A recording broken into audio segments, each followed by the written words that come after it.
Olá! Nessa série de vídeos sobre avaliação neuropsicológica na infância, vou falar hoje sobre avaliação neuropsicológica nos transtornos de aprendizagem. Lembrando que é importante que você veja o primeiro vídeo, no qual eu explico de forma detalhada o que é avaliação neuropsicológica e qual a sua finalidade. Aqui vou passar de forma resumida o que é avaliação como introdução para o nosso tema de hoje.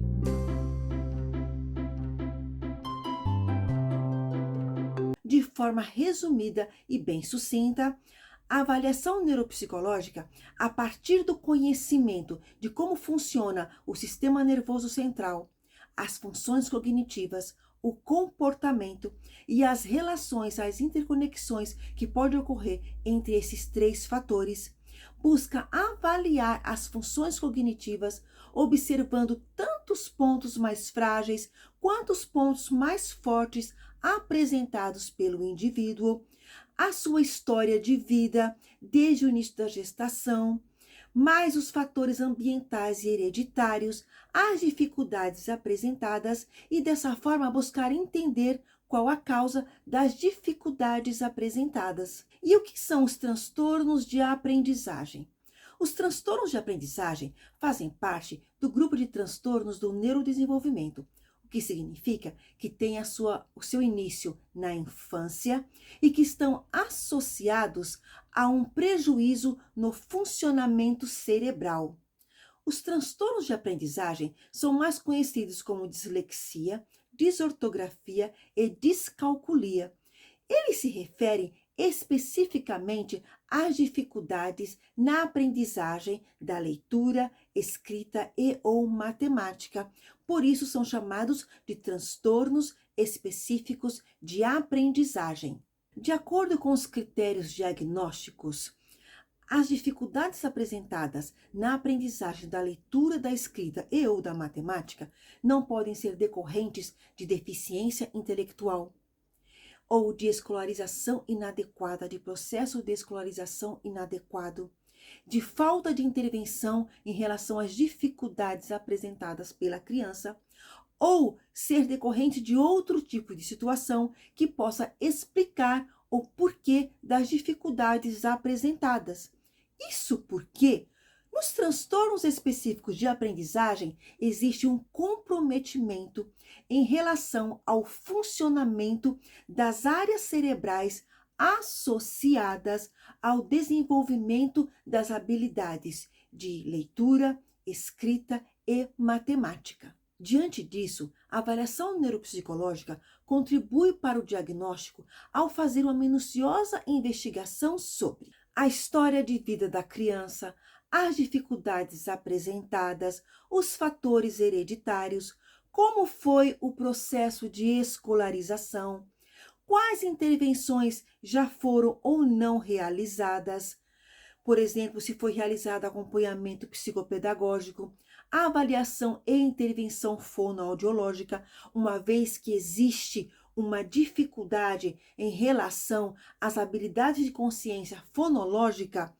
quando o transtorno específico de aprendizagem está relacionado às dificuldades na aprendizagem de leitura e de escrita. A avaliação neuropsicológica investigará o funcionamento das funções cognitivas, o potencial para a aprendizagem, que é o chamado QI, observando aonde estão os pontos mais frágeis no funcionamento cognitivo e os pontos mais fortes. Investigará também como está o desempenho acadêmico em leitura, escrita e matemática, para a verificação de onde se encontram, de onde estão os maiores prejuízos ou dificuldades, ou seja, se é na leitura, na escrita ou em matemática.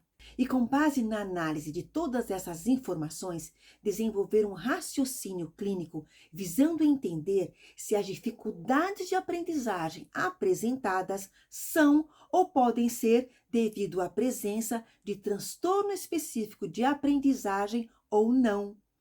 Ressaltando que dentre os critérios diagnósticos para transtorno específico de aprendizagem constam, dentre outros pontos, ou outros fatores, que a criança apresente potencial para a aprendizagem.